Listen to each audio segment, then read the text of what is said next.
Bonjour. Aujourd'hui, je vais essayer de vous exposer la 8e leçon que nous avons fait online et qui consiste à parler des méthodes exégétiques modernes. Pour vous dire que ces méthodes exégétiques modernes, avec leur multiplicité et leur variation, donc ne sont pas, c'est pas un fait nouveau. Déjà dans l'Antiquité, depuis, disons, les textes bibliques eux-mêmes, ils présentent des différentes manières d'approcher des textes plus anciens écrits avant eux. Déjà dans l'Ancien Testament, nous avons dit combien de fois on a eu recours à une explication typologique ou allégorique ou symbolique de quelque chose qui a été écrit avant eux, ou bien selon une nouvelle approche. Je vous donne un exemple, surtout par exemple les textes sapientiaux, livre de la sagesse de Salomon et livre de Ben Sira. Tous les deux reprennent l'histoire d'Israël, l'un par rapport aux personnalités, à partir d'Adam, de Noé, d'Abraham, jusqu'aux dernières personnalités qui existaient au temps de Ben Sira. Il parle de ces personnages en interprétant leur vie sur ou à la lumière de son concept de sagesse. Vous savez que, vous saurez au moins, que Ben Sira considère la sagesse incarnée, disons, dans l'histoire des hommes à travers la Torah. La Torah, c'est la sagesse de Dieu qui s'incarne, qui a été donnée sensiblement par des lois, par des paroles de Dieu lui-même. Et lui, il dit comment ces hommes ont vécu selon cette loi, selon cette Torah divine, même avant le don de la Torah au Sinaï. C'est une approche, disons, sapientielle de ces personnalités. Si vous prenez le livre de la sagesse de Salomon, il fait la même chose, mais sur l'histoire d'Israël. Comment, dans l'histoire d'Israël, Dieu a intervenu et comment ceux qui l'ont suivi humblement et fidèlement, ils ont pu succéder et avoir beaucoup de succès dans leur vie, alors que ceux qui ont commis des péchés, ils ont été écartés, ou ainsi de suite. Donc vous trouvez qu'il y a beaucoup de textes déjà dans la Bible elle-même, l'Ancien Testament, qui interprètent d'autres textes selon des approches différentes. Les prophètes ont relu l'histoire, ont relu le livre de Deutéronome, a repris toute la loi ancienne et l'a interprétée à la lumière des discours prophétiques qui ont aidé Israël à approfondir le sens de cette loi. Par exemple, en disant la loi n'est pas seulement quelque chose que tu dois réaliser apparemment ou par des gestes extérieurs, mais elle doit être intériorisée dans ton cœur. Voilà une approche nouvelle pour interpréter des textes anciens. Et ainsi de suite. Si vous prenez le Nouveau Testament, nous avons déjà parlé de ça, le Nouveau Testament interprète beaucoup de textes de l'Ancien Testament à la lumière de Jésus-Christ, à la lumière de cet événement de Jésus-Christ, sa mort et sa résurrection. Saint Paul lui-même réinterprète toute la loi d'Israël à la lumière de la loi nouvelle, la loi de l'Esprit du Christ ressuscité qui nous libère et ainsi de suite. Et donc déjà, dans la Bible elle-même se trouvent plusieurs types d'approches et nous avons parlé de quelques-unes déjà auparavant dans les autres leçons.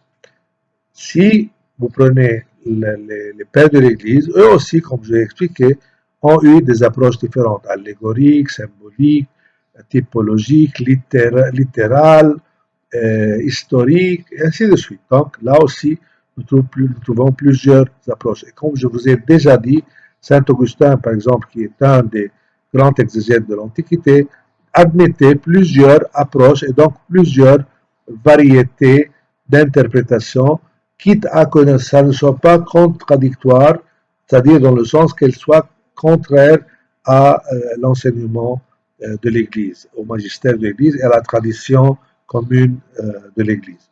Bon, donc tout ça, c'est pour vous dire combien ces deux grandes approches modernes ne sont pas une nouveauté absolue. Il y a toujours des approches différentes. Bien. Quelles sont ces deux grandes approches? La première approche, c'est l'approche diachronique, méthode diachronique.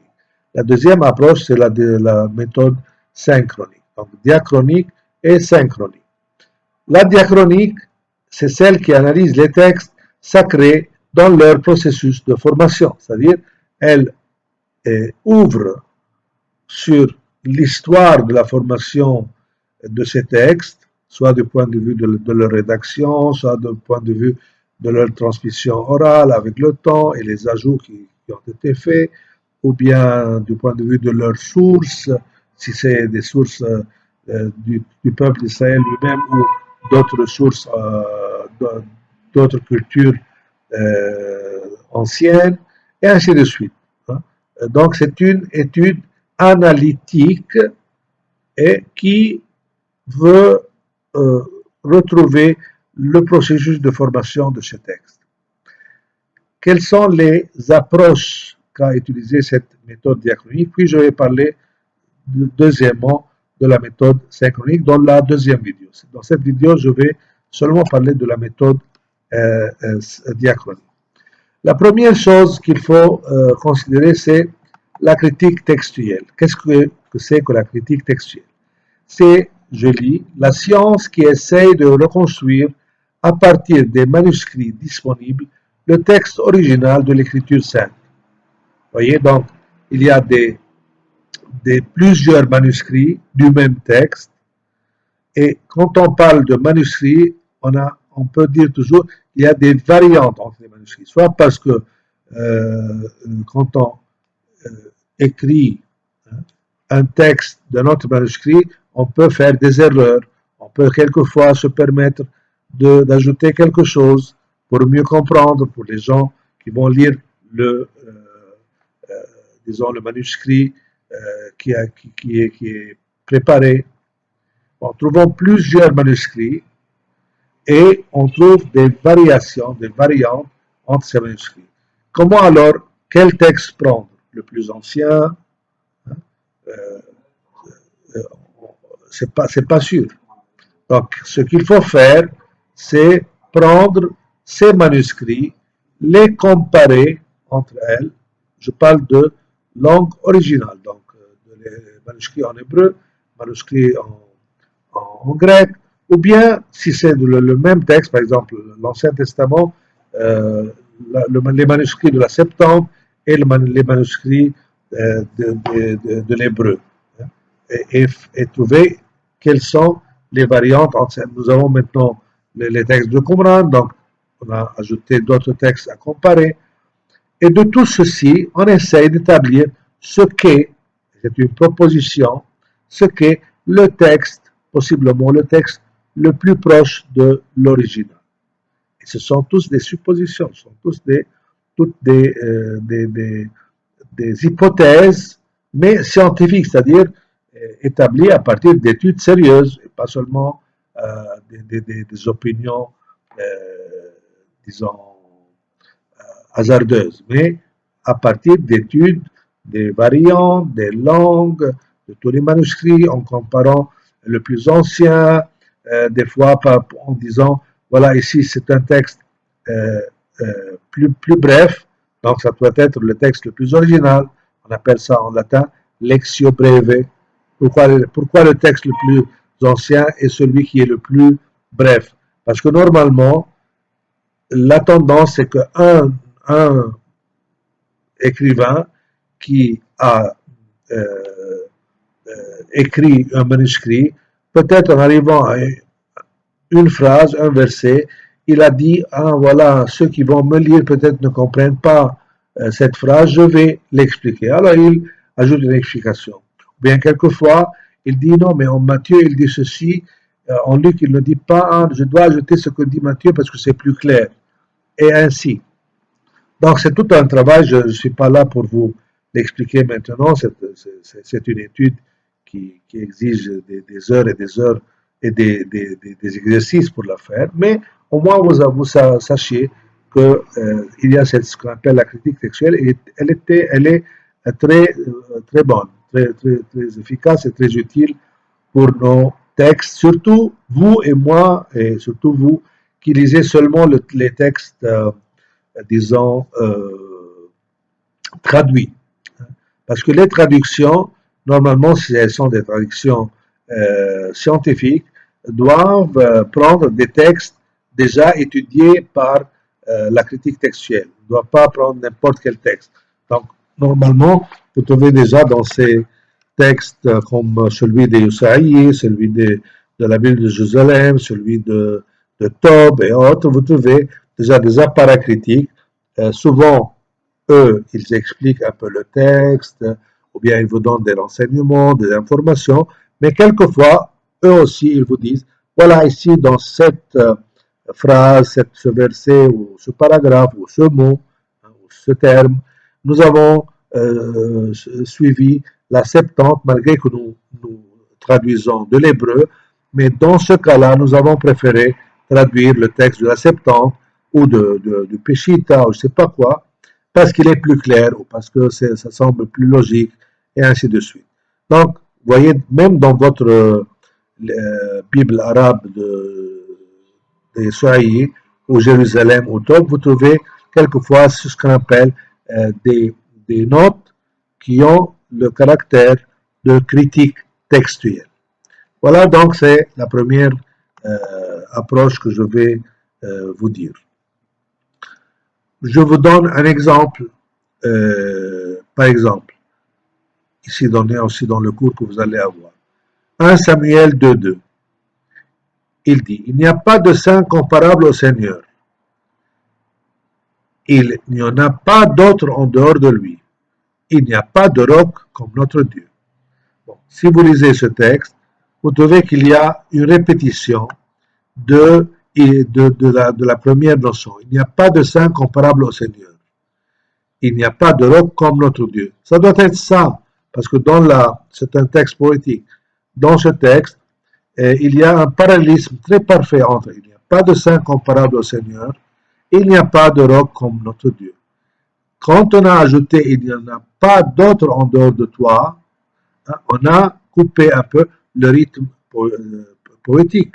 Donc ça se voit, ça saute aux yeux que quelqu'un qui n'est pas le poète ou l'écrivain qui a écrit la première fois, c'est quelqu'un qui a voulu insister sur le caractère unique de Dieu, qui est saint, pas de comparable à lui, et ainsi de suite. Et il a inséré ici, par exemple, cette phrase.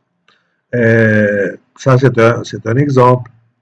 On le trouve, par exemple, cet ajout, on le trouve dans la Septante, mais la Septante, parce qu'elle a compris qu'il y a un bouleversement du rythme poétique, qu'est-ce qu'elle a fait? Elle a laissé cet ajout, il n'y a pas d'autre en dehors de toi, elle l'a laissé à la fin. Et la phrase devient, il n'y a pas de saint comparable au Seigneur, il n'y a pas de roc comme notre Dieu, et puis il n'y en a pas d'autre en dehors de toi, qui est un ajout, disons, ultérieur.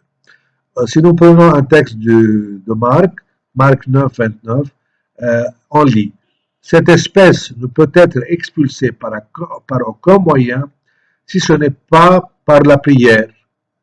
Ça, c'est le texte le plus ancien, Lectio Breve.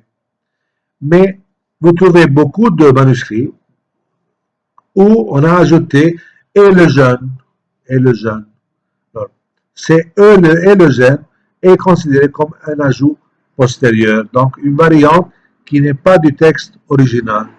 On peut dire qu'il y a une addition pour donner plus d'importance à la pratique du jeûne par l'Église primitive, par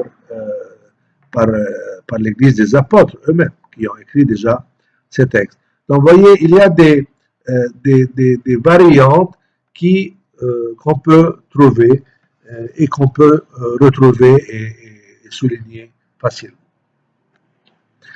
Je passe à la deuxième approche diachronique, toujours diachronique, la critique littéraire.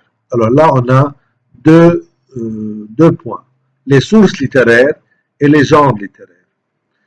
Pour ce qui regarde les sources littéraires, on peut dire que le but c'est de retrouver, reconstituer les sources utilisées dans la formation de la Sainte Écriture. Qu'est-ce que ça veut dire les sources utilisées?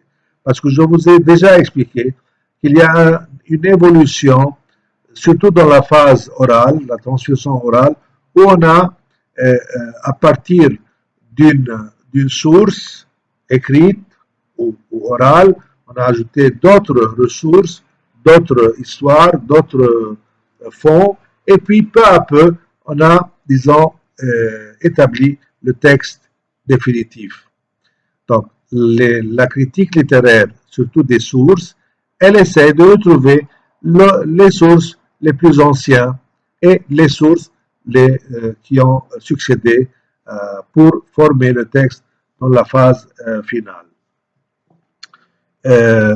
Normalement, par exemple, si je prends les synoptiques, hein, et je vois Matthieu, Marc, Luc, tous les trois, ils ont un évangile qui plus ou moins raconte les mêmes choses, à part les récits de l'enfance qu'on trouve dans Matthieu et dans Luc. Le reste, c'est un peu le même récit de la vie du Christ, de son itinérance à partir de la Galilée vers la Jérusalem, son enseignement, ses gestes, ses miracles, tout ça. Mais si vous prenez ces trois, vous allez l'étudier certainement un jour dans votre étude des synoptiques, vous allez voir qu'il y a des textes exactement parallèles et les mêmes, d'autres textes où il y a des variantes, c'est-à-dire Matthieu relate la même histoire ou le même récit, mais avec d'autres disons, nuances ou variantes. Luc fait la même chose. Et vous trouvez aussi chez Matthieu quelques paragraphes ou quelques textes que vous ne trouvez pas dans Luc et Marc, ou vous trouvez dans Luc, mais vous ne trouvez pas dans Marc, et ainsi de suite. Donc, toute cette étude des synoptiques, c'est pour établir dans les textes communs, qui sont les mêmes dans les trois, alors ça ne peut pas être une rédaction personnelle de Matthieu ou de Marc ou de Luc. C'est impossible. Comment ils vont écrire, même si eux, ils sont, disons, des témoins de cet événement ou de ce miracle ou n'importe quoi, mais ils ne peuvent pas, quand vous copiez l'un de l'autre. On le voit tout de suite, c'est pas ou vous copiez de quelque chose que vous, j'espère que vous ne le faites pas, parce que non, si quelqu'un le fait, on le reconnaît facilement. Parce que c'est impossible que deux personnes écrivent exactement la même chose, même si des fois, il y a des intelligents parmi les étudiants qui essaient de changer un mot ou un article, mais ça se voit, ça saute aux yeux, voyez. Alors là aussi, pour les trois évangiles synoptiques, on peut dire, voilà, les textes communs qui sont presque à la lettre les mêmes doivent provenir de même source. Est-ce que cette source, elle est en Marc, ou en Luc, ou en Matthieu, ou peut-être ce qu'on appelle maintenant la gvelle, c'est-à-dire la source principale que peut-être Matthieu, Marc et Luc ont utilisé, qui provient des apôtres eux-mêmes, qui est la première, disons, rédaction d'une histoire évangélique qui était écrite et qu'on utilisait dans l'Église depuis, je sais pas, depuis les premières prédications et jusqu'à les années 67, 64, 65, où on a commencé à écrire, par exemple, l'évangile de Marc ou de Matthieu ou de Luc. Vous voyez? Et il y a les autres, il faut voir les variantes. Et pourquoi il y a une variante? Pourquoi c'est un même texte, c'est une même histoire, mais disons Matthieu change un peu ou Luc change un peu. Alors là, on voit qu'il y a aussi ces variantes, donc qui proviennent de Matthieu lui-même, peut-être de sa propre prédication, la prédication euh, dans un milieu juif qui lui a dicté un peu de souligner ou de mettre en évidence quelques aspects que pour Marc, ce n'était pas nécessaire, ou pour Luc, ce n'était pas nécessaire, et ainsi de suite. Ou bien, on voit un peu les sources personnelles. Il y a des textes qu'on trouve en Marc, c'est un peu moins, mais en Luc et Matthieu, on trouve des textes qui ne proviennent d'aucune source commune. Donc, on voit que là, il y a, par exemple, une source propre à Matthieu ou à Marc ou à Luc. Et normalement, on dit que Luc, sa source, c'est la prédication de Saint Paul. Vous voyez? Pour Matthieu, on dit qu'il y avait peut-être une première rédaction de l'évangile de Matthieu en araméen qui a été perdue, mais que c'est de cette copie perdue que le texte de Matthieu a été rédigé en grec. Donc, la même chose pour Jean, l'évangile de Jean. Alors là aussi, l'évangile de Jean, quelles sont ses sources, d'où viennent.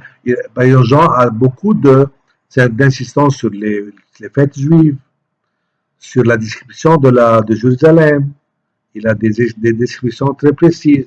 D'où viennent les sources d'une telle. C'est lui-même qui est un Jérusalémitain. Alors là, il y a toute une histoire. Alors s'il est un connaisseur de Jérusalem, donc il n'est pas de la Galilée comme on prétend, ou peut-être c'est pas Saint Jean le disciple, c'est l'autre Jean, le presbytre qu'on appelle. Tout ceci, je vous le dis, mais sans donner aucune opinion pour le moment sur la validité de ces hypothèses. Mais c'est là qu'on c'est tout un travail littéraire sur les sources. Dans l'Ancien Testament, vous savez qu'on a plusieurs aussi sources anciennes, on a dit les sources qui proviennent des sanctuaires, les sources qui proviennent de la liturgie, les sources qui proviennent de peut-être extra-bibliques, et ainsi de suite. Donc là aussi, il y a toute une explication, mais les plus intéressantes, ce sont, comme vous savez, les sources